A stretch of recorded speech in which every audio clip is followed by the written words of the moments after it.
Okay, so today I have the Speed Graphic. I've had this camera for quite a while. Haven't used it much because it's a bit of a process using the thing. Okay, so this camera is a 5x4 inch film camera. 5x4 inch is the size of the film, so it's a pretty big piece of film which you're taking a photo with. The advantage of using that format is beautiful tones, great resolution, incredible resolution.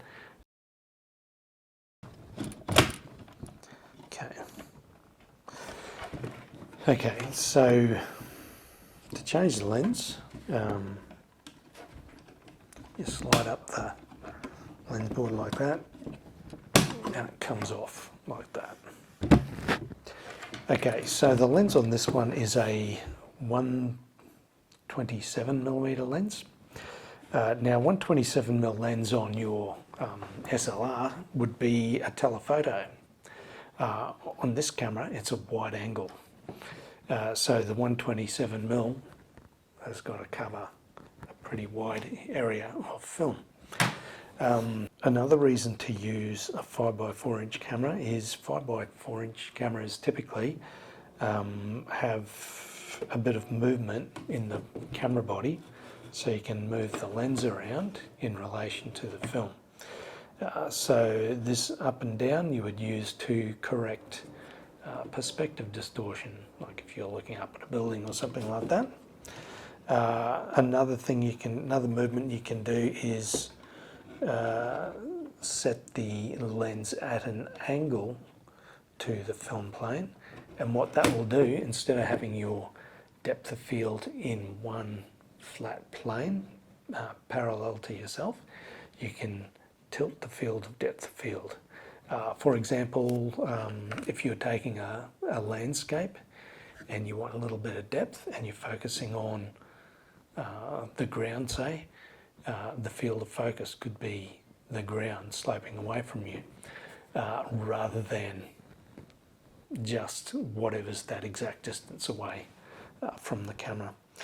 Now, one of the disadvantages of this particular camera is the movements aren't that good in this one. So there's just a little bit of swing there. Also, you can drop the lens board here.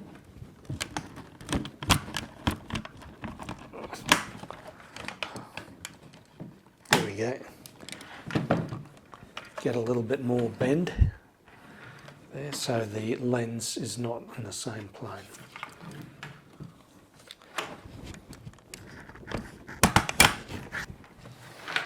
So a little bit, the movements of this particular camera are quite clunky. If you did want to do a lot of lens movements, you'd probably be better off getting a technical camera or a monorail camera, which is basically just the lens board with the film back, lens board mounted on a rail, and there's a lot more movement that you can do with that sort of camera. The disadvantage of that sort of camera is they're very inconvenient to carry around. They don't fold down very well, and usually you'll need a much bigger case. Not real good if you're going to be carrying it too far at all.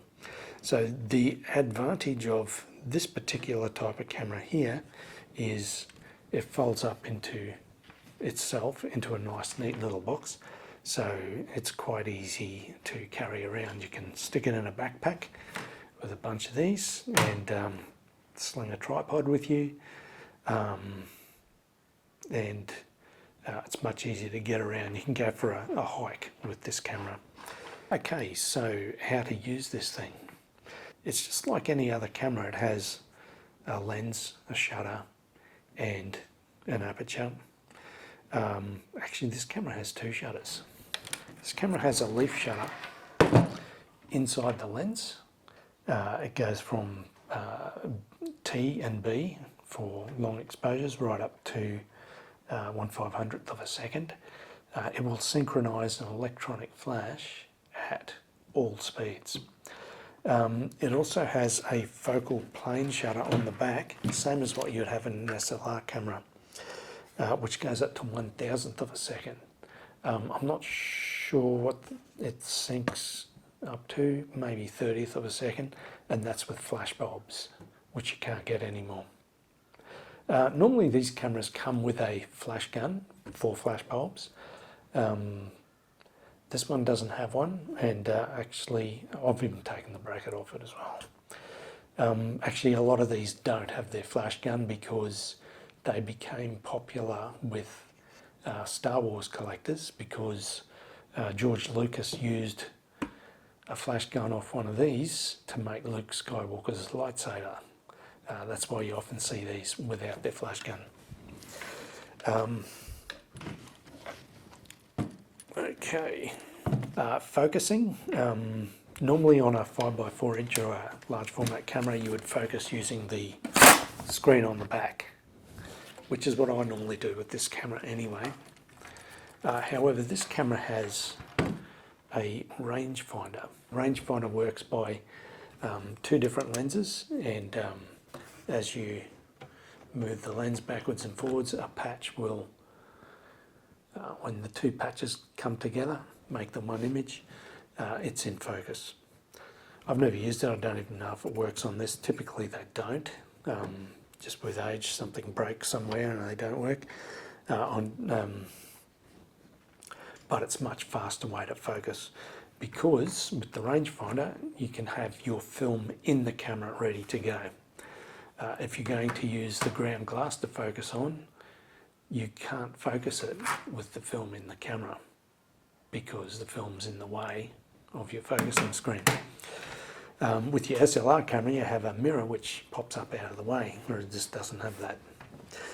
Okay, so to take a photo you would need to focus. So to focus you need to open the lens. Most more modern large format lenses have a little switch to click the lens open. Now obviously you don't do that with the film in. You open the lens. This camera is a little bit more basic, so I've got to cock the shutter, and I think it's on T. Open the lens, and same with the back shutter. You've got to have the back. I always leave my back shutter open because I never use the focal plane shutter.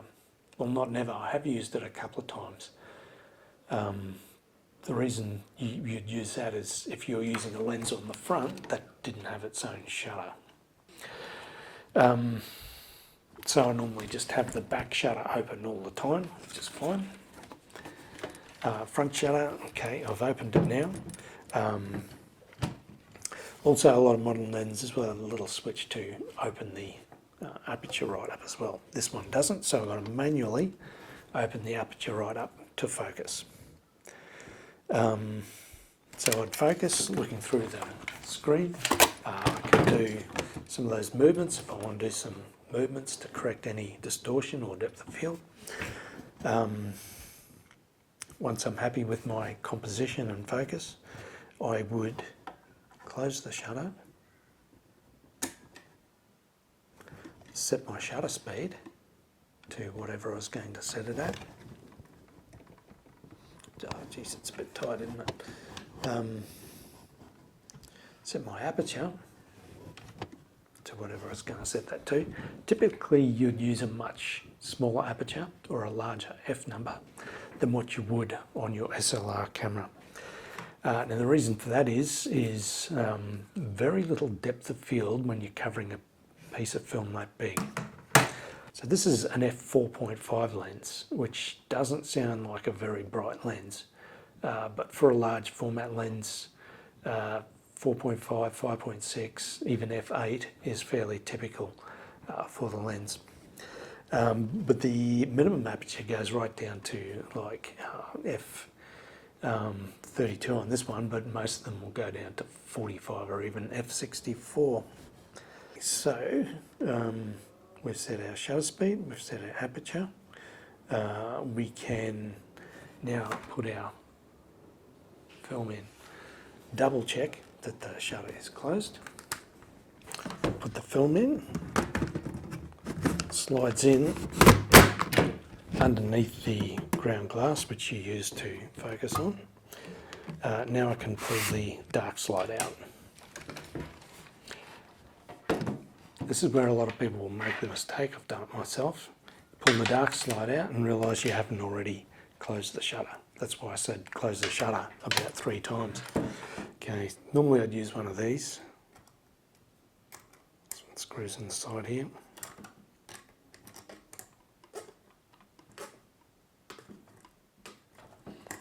Just to stop the vibration. Take the photo. You have to cock the shutter first, of course. Cock the shutter. Take the photo. Shutter's closed now.